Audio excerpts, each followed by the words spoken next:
Hey Young, back again. Let me adjust this camera a little bit, get a little bit closer this way. All right. How are you guys? How are you guys? All right, like always, if you like, please subscribe, comment, show me some love. That even throw up some topics you want me to talk about. Personal debt only. Personal debt only. Now, I had to make notes of this. This is going to be a good one, you guys. I hope you guys are ready. It's going to be a good one. Now, what Debt Ain't My Daddy does is I help people get out of debt by pointing out the obvious things that you cannot see when a person's deep in debt. There's certain things you cannot see. There's certain ways you speak when you're in debt versus not being in debt. Like I always say before, money has two languages: debt and debt free. People that are debt free usually came out of debt, so they understand the language of debt.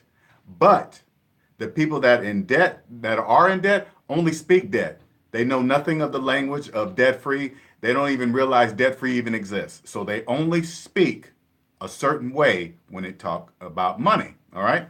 So today's topic is I want to help the people that, and now I'm trying to explain this the best way I can. Okay. The people that are in debt and they hear about other people purchasing rental properties, not under a business name, only under their personals. Business and personal is totally separate. So I want you to understand that. Totally separate. Only personal. When somebody buys a rental property, put it in their own name, that's personal. Okay. That's not under their business dot company. Okay. That's the separate. So the personal only. So when you're in debt and you hear of a person speaking like, oh yeah, I just bought this other property. Uh, it's cash flowing. I'm gonna make up these numbers. They're cash flowing about 1,000 a month. Yeah, I'm making money, and the renters are paying for the home, and et cetera, et cetera. Now, when you're in debt, you're like, oh my God, man, they're making money, and the renter's paying off the house, right? You just hear this, so you think this person that did that, they must have money to buy a second home as a rental home, and you hear them, and you just like, oh, okay, that's what I'm gonna do. That's what I'm gonna do, right? Now I'm going to show you what really is. And when I say what really is math. Just go by my math. Even if you don't like me, my look, what I'm saying, if my math is right, that's all you care about. Okay, that's all you should care about. All right. So let me go over looking at my notes. Sorry.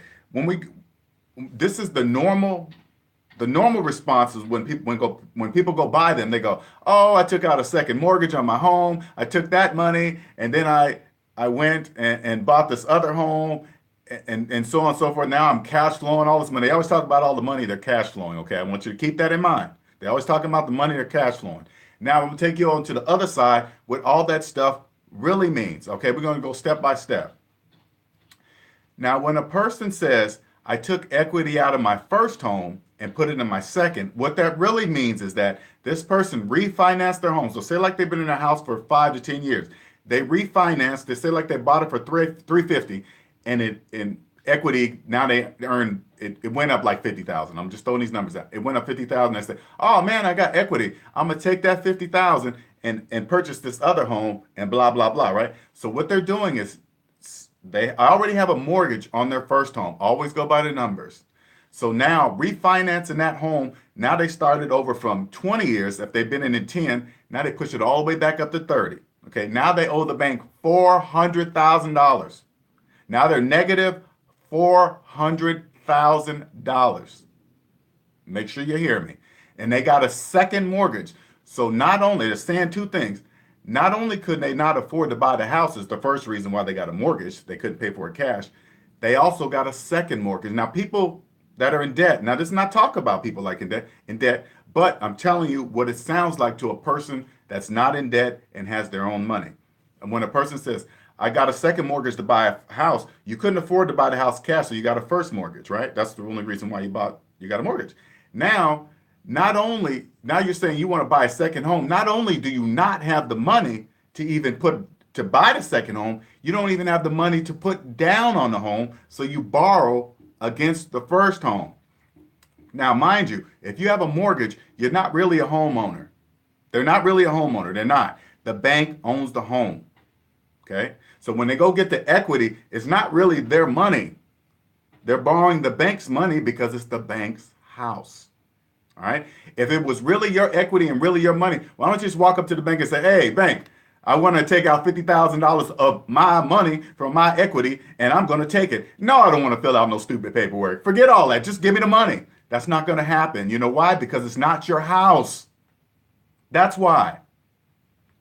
Okay. Sorry, I'm looking at my notes. I want to stay on track here this time. And so, as a person in debt, seeing somebody buying other rental homes and they're talking about all this cash flow, just all you got to do is walk up to the person and say, hey, man, and do it like this so you can hear what they're saying and what they think they're saying and what they're not saying. You go, hey, they say, oh, yeah, I bought this second home for a rental home and it's cash flowing like a bandit and all this nonsense, right?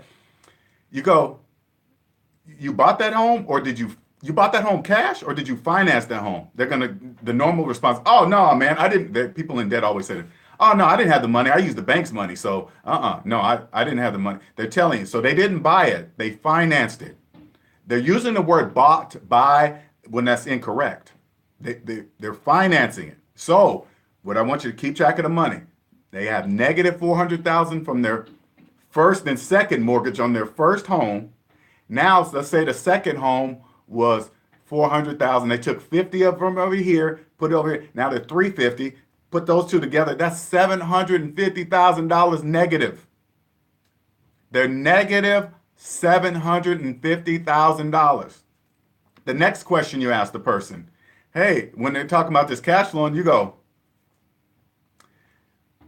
how long is it going to take you to pay off? When are you going to actually own the second home? Because they don't even own the first. They got two mortgages on the first. And people say out loud that they have first and second mortgages. Out loud. You don't do that. Don't ever do that. Don't ever do that. But anyway, and then you talk, when you going to pay off? If they don't have a payoff date, it's not their house. They're just in debt. Okay, and I want you to pay attention. Here's really close, all right? Now, when they talk about the net profit they make off of, say like the house they bought, it's bringing them, after all the expenses and stuff, they're bringing home $1,000 a month off the rental home, okay? This is what I want you to see. They're negative $750,000 in debt to the bank for the next 30 years, all right? When they make $1,000, their net worth is really, and I'm just doing hard numbers, their net worth is really negative $749,000.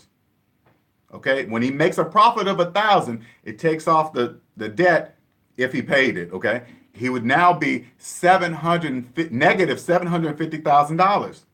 You're not really profiting anything. You are, but you're not indirectly, right? But if you're in debt, borrowing to invest is not really investing. All right, so people buy rental homes thinking that this second home is going to help them out of their first situation. So they're really dependent on that second home, right? So that profit they're making is usually not going to go back into the house. So this is what happens. They'll take that $1,000 and spend it on whatever over here. And the bank understands all this, okay? I want you to understand it. I'm not bashing the banks at all. The banks understand money and business. Don't go around bank bashing because you don't have to borrow their money. Don't do that out loud either. Don't do things like that. They're not big bad banks. If you don't like the terms, just don't use their money. Anyway, they'll take that $1,000 and spend it on whatever. Now, their negative balance goes back up to $750 plus the interest earned from the loan from the bank and from the first and second mortgage. You see how much money that's now they're negative. So they're not profiting anything. They're not they're profiting, but they're not using it to pay off the balance. So they're going deeper. They think they're making money, but they're actually going deeper in debt. So don't be impressed by people in debt. Do not be impressed by people in the negative. That you always have just ask these certain questions, and people in debt love to tell you about their debt. They'll tell you how much the house costs, like they paid for it cash, and they didn't pay for it cash. They brag on it. Why they brag on it? What you're really saying is, hey, I'm about 750 in the bank. Well, yeah, that's how I do it. You do what? Go in debt with the bank for the next 30 years? That's insanity. I would never do that. I would never have a bank own me that long. They own you. Okay? Now, let's go.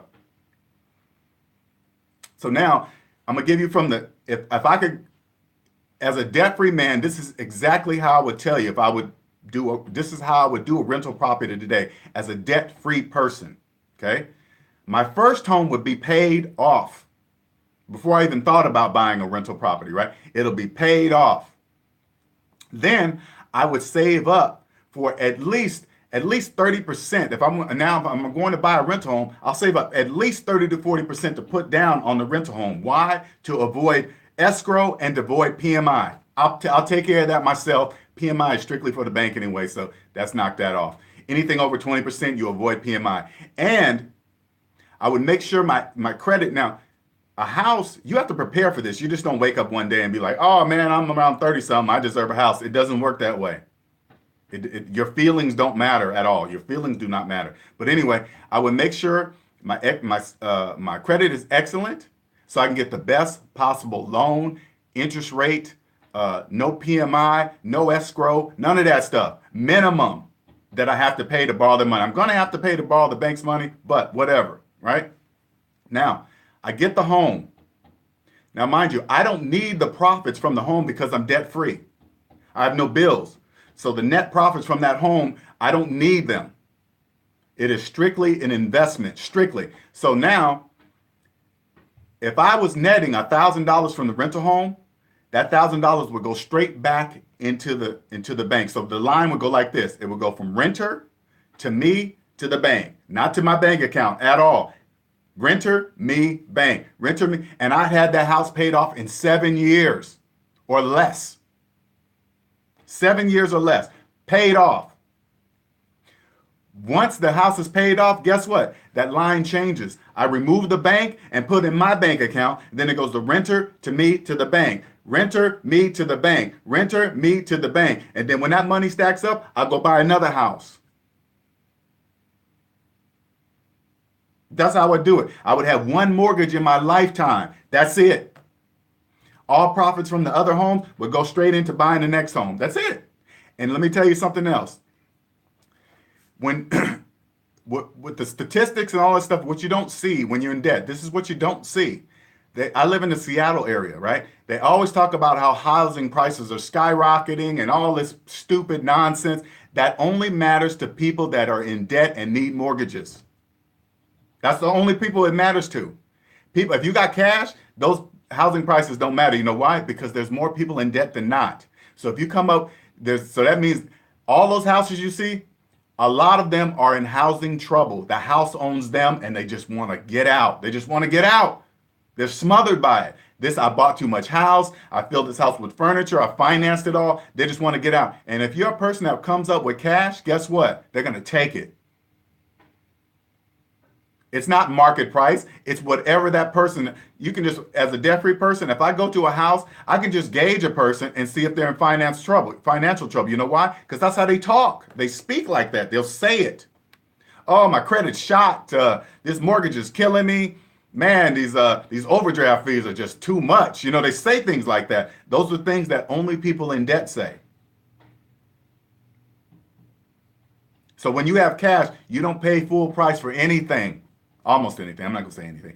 Almost anything. Why? Because over half of America are in desperate debt. Student loan debt. Whatever the debt is, they're in debt. They'll do anything to get out and take whatever to get out. Think this is as a temporary fix, whatever. It doesn't matter. But you don't pay full price anymore. That's how it works. So now this house that if I go get a rental house, I'll make the rental house pay for itself. So the customer and the profits, the renter and the profits would be going back to the bank to get the bank out of the equation forever. I don't want them in it. I want every penny to be mine. Do you see how I did that? Do the math. Don't be fooled by these people that they have these houses and they say they own them. And, you know, every time you hear somebody say, oh, yeah, I own these properties, you say, you have the title to them or you're financing them with a mortgage.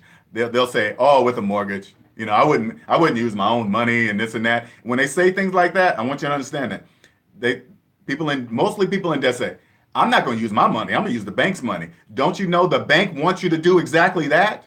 Because you think You don't realize, the person in debt doesn't realize they're using the bank's money because they have no choice. They have no choice but to use the bank's money. You know why? Because they have no money. They're in a negative. Whether they understand this or not, it doesn't matter. The bank could care less about your feelings, how you feel about it, whatever. It's irrelevant. The numbers don't lie. Don't be bamboozled. Don't be tricked by people's stuff. If you want to know if they got money, just ask them. Just say, hey, man, you making payments on that car? If they say yes, disregard them. That's the bank's car. Yeah, I'm a homeowner. You got a mortgage? Yeah, that's the bank's house. I'm going to pull my equity out of my house. It's not your equity because you don't own the house. That's the bank's equity. That's why you got to borrow it, because it's their house with their money, and you're going to borrow it at a percentage rate. It's not yours. Why would you pay? Would you pay interest on your own money in your savings? If you went to the bank and said, hey, I'm going to pull out $1,000 out of my savings, they say, oh, yeah, you got to fill out this paperwork. You can say, what are you talking about, idiot? That's my money. I ain't filling out nothing. You would grab it and leave. If the equity was yours, you would do the same thing. But since it's not yours, you can't do it. You know why? Because they own the house. You're not a homeowner until you pay it off. It's that easy. People call themselves homeowners all the time. Then I say to myself, if you're a homeowner with a mortgage, then what do you call a person that paid cash for a home? They're a homeowner. Just do the math. I'm here to help people see what they cannot see through my debt-free eyes. Have a wonderful day.